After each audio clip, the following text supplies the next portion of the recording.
are facing at the county level in terms of infrastructure, Honorable Speaker, which is the duty of the county, Honorable Speaker. We must also address issues of farmhand inputs, Honorable Speaker. We know that we had a very robust fertilizer program, Honorable Speaker, but as I speak, farmers of Kiberegwe Coffee Cooperative Society, Honorable Speaker, do not have the necessary farmhand inputs to ensure that they are also able to grow the crop and maximize the output on their farms. Honorable Speaker, it is worth noting that Clause 47 introduces a levy, a purported levy to be paid to the county governments that is supposed to maintain the society factories' infrastructure. However, Honorable Speaker, county governments have proven from time to time that even once they get these funds, they do not have the goodwill to ensure that the funds are applied and are not diverted. Currently, as I speak, county governments have what we call NAGRIP, that is supposed to facilitate agricultural infrastructure and also offer extension officers at the local level to support farmers so that they can increase their output. However, the same is never applied at the county level. So we must check some of the issues that have been raised or rather introduced by the coffee bill that will not address the challenges the farmers have been facing. Perhaps the national government can come to a common ground with the county government on what duties can be undertaken by national government and what the county governments have the capacity to do. Honorable Speaker, we must also streamline the sector in ensuring that farmers are not exploited merely because perhaps they are not able to read the many documents that are presented during the AGMs, Honorable Speaker.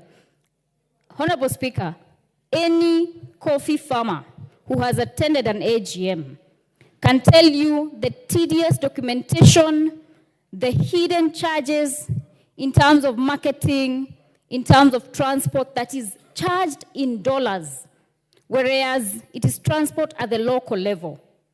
And all these concerns, Honorable Speaker, the bureaucracy involved in it must be lessened so that the farmer is able to examine any documentation that is presented during the annual general meetings and be able to make even informed decisions when they are giving borrowing power to the societies, Honorable Speaker.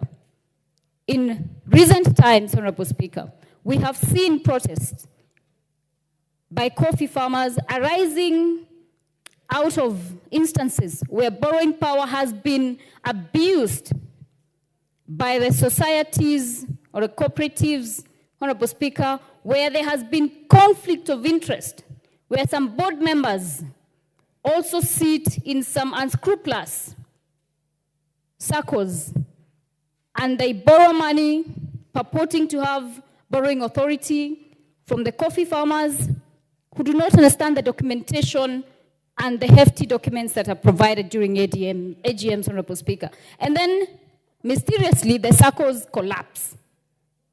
Honorable Speaker, these pertinent issues, if they're not addressed, even if we have robust law allowing farmers to have direct sale, yet governance issues are not addressed, coffee farmers will continue to suffer. Honorable Speaker, my colleague, the member for Manyata constituency, who's a chairperson KYPA, and I will be proposing some of these amendments to address governance issues and ensure that farmers get what is due to them. Thank you, Honorable Speaker.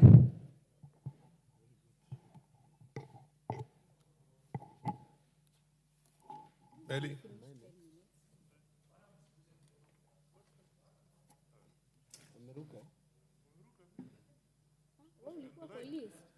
Proceed, Honorable Melly. Give him the mic.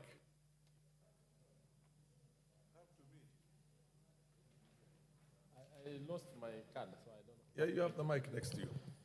Thank you, Mr. Speaker. Mr. Speaker, I want first of all to commend the Committee of Agriculture, led by the member, Dr. Mutunga, for really bringing this bill, which it is long overdue.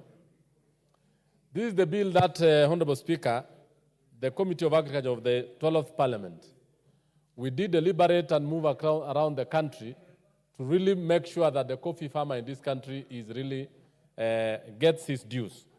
Honorable Speaker, as we discuss this bill, I want to say that coffee farmers in this country, or coffee farming, supports almost 1 million households, smallholder.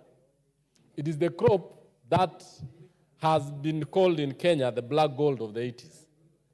It is because of that in the 80s and most parts of the 90s, Mr. Speaker, coffee was actually a top crop in this country.